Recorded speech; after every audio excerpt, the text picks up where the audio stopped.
here it is, the report everyone was waiting for, and any reader of your book will not be surprised by this report. No, I mean, I'm very gratified that the Inspector General essentially confirmed everything that I found. We all interviewed the same people.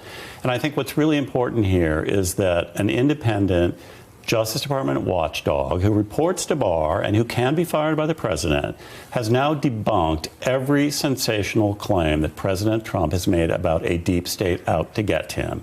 The Russia investigation was legitimate. There was adequate predicate. There was no spying on the Trump campaign. None of these preposterous assertions have been borne out.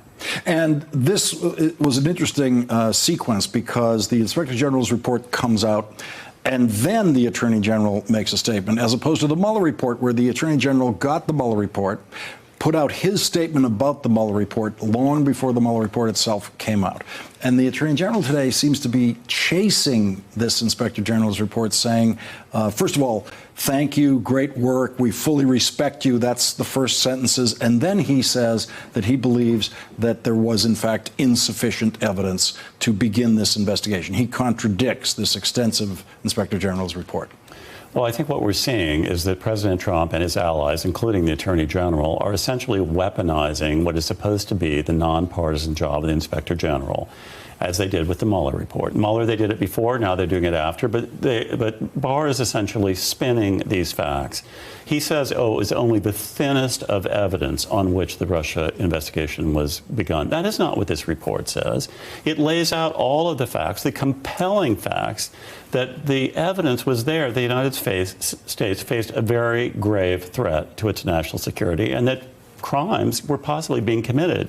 The job of the FBI, its essential mission, is to investigate claims like that. It had to look into these things. It wasn't thin evidence. It was very serious evidence that any American citizen would be worried about if they had been confronted with it. And we've never seen an Attorney General come out and basically disagree with an Inspector General's report. No, this is unprecedented. Not only that, Barr has commissioned yet another major investigation into the origin of the Russia investigation, the so-called Durham investigation. And John Durham put out a statement today saying we disagree with this Inspector General. And that is also shocking, that somebody who's still conducting the investigation would rush out and criticize the Inspector General report. And let me also add, the Inspector General said he reviewed over 1 million documents, interviewed 700 witnesses. How much time? I mean, this has spent months of government employee time. I can't even calculate how much of the taxpayer money has spent on something.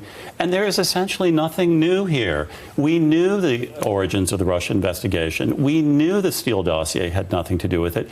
Yes, he found some irregularities here and there in the FISA application. Those should be addressed and corrected. But even he admitted that if all of those were corrected, he can't say the result would be any different. And so now, the taxpayers, we're supposed to finance another investigation into the same question? Is this going to go on forever until Trump and Barr get the answer they want? Thanks for checking out our YouTube channel. Subscribe by clicking on the button below for more from The Last Word and the rest of MSNBC.